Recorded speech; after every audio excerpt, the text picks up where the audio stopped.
March 17, 2025, and the war in Ukraine, now in its fourth brutal year, stands at a crossroads.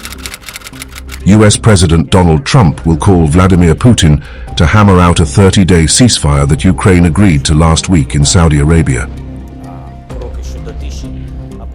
Russia's held nearly a fifth of Ukraine's land since invading in 2022, with over 600,000 lives lost in the grinding conflict.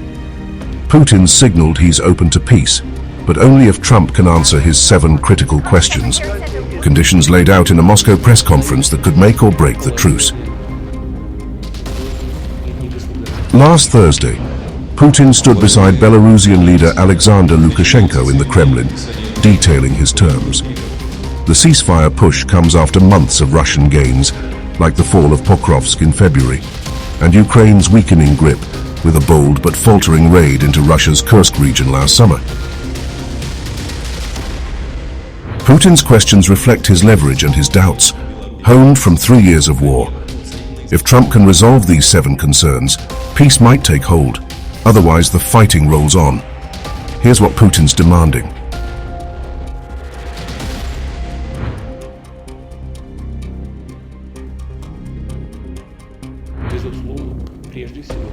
Putin's first question digs into the heart of the conflict. Will this ceasefire deliver a lasting peace and address the war's root causes? He's framed this war as a response to Ukraine's drift from Russia's orbit, starting with the 2014 Maidan uprising that ousted a pro-Moscow leader. Since then, he's seized Crimea and 4 eastern regions, claiming them in 2022's staged referendums despite global outcry. After years of failed talks, like the Minsk agreements, he's pushing for a truce that settles these disputes his way, not just a temporary halt to the shelling. We all have enough on our plates, but many state leaders, the chairman of the People's Republic of China, the Prime Minister of India, the presidents of Brazil and South Africa, are also spending considerable time on this issue. We're grateful to all of them because this effort is aimed at achieving the noble mission of ending hostilities and human losses. Second, we agree with the proposals to stop hostilities, but we believe this cessation must lead to long-term peace and eliminate the original causes of this crisis. He's signaling Trump needs to offer more than a break. Putin wants a deal that rewrites the map for good.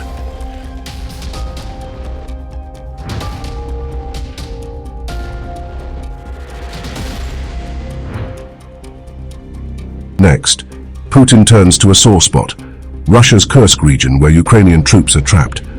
What happens to them in a truce?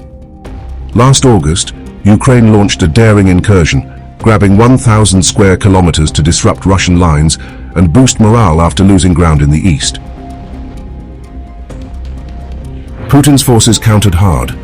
By March, he claims they've boxed in thousands, cutting off supplies and escape routes.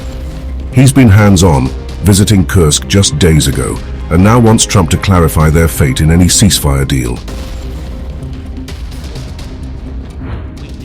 I was in the Kursk region yesterday, listening to reports from the Chief of the General Staff, the commander of the North Grouping, and his deputy about the situation in the border area, particularly in the zone of incursion in the Kursk region. What's going on there? The situation is fully under our control, and the group that invaded our territory is isolated. It's complete isolation and under full fire control. What do we do with this section in Klinin in the Kursk region?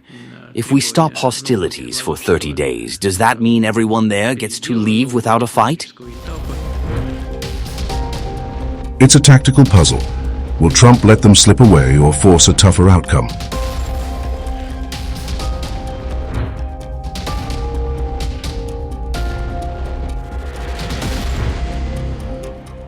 Third, Putin raises a charged issue. Will alleged war criminals in Kursk go free under this truce?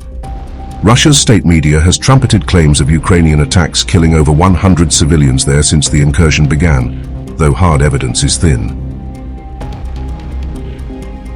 Putin's painted this raid as a provocation, contrasting it with Ukraine's broader losses. Over 50,000 civilian deaths nationwide, per UN counts, mostly from Russian strikes. He's now asking Trump if a ceasefire means letting these fighters off the hook, or if there's a price to pay. In these conditions, it seems to me it would be very good for the Ukrainian side to achieve at least a 30-day truce, and we're in favor. But there's a nuance.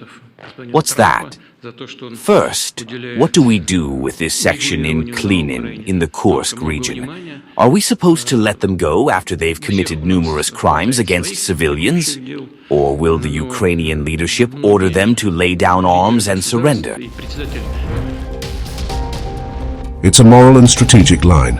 Putin wants accountability or at least leverage in any deal.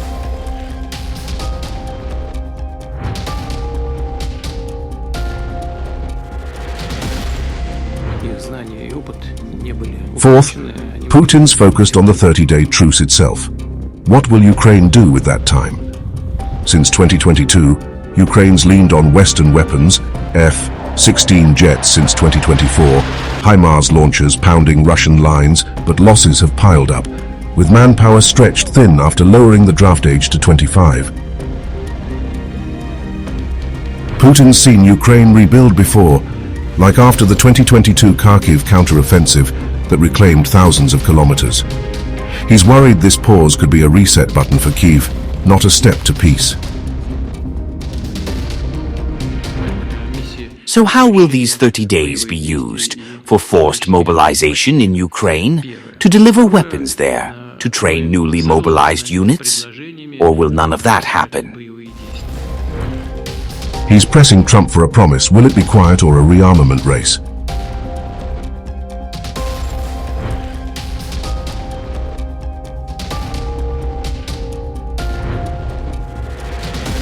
Fifth, Putin digs into trust. How can Russia be sure Ukraine won't exploit the ceasefire?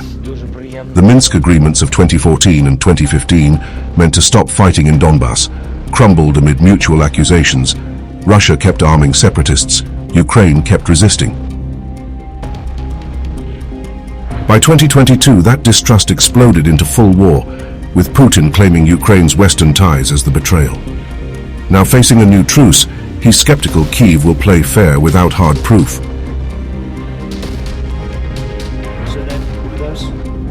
It's a history lesson for Trump. Putin wants guarantees, not good faith.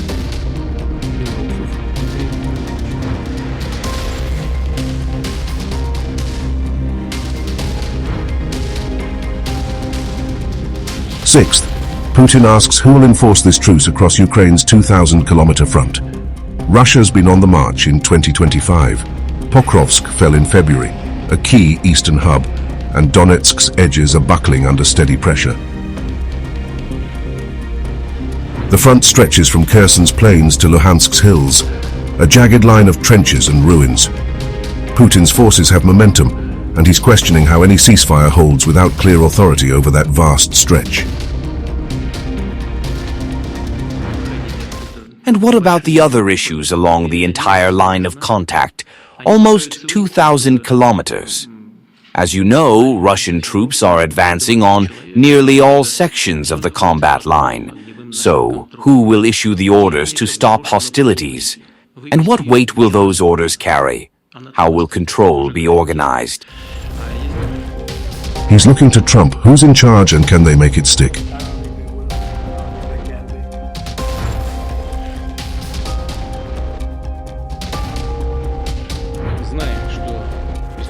Seventh, Putin wants to know who'll judge if the ceasefire breaks. Minsk II in 2015 saw over 1,000 violations, Russian artillery, Ukrainian drones, each side pointing fingers as peace dissolved. Today's war is deadlier, with long-range missiles and tech muddying the lines. Putin's been burned by chaos before, and he's asking Trump how this truce avoids the same fate. Who decides when it's over?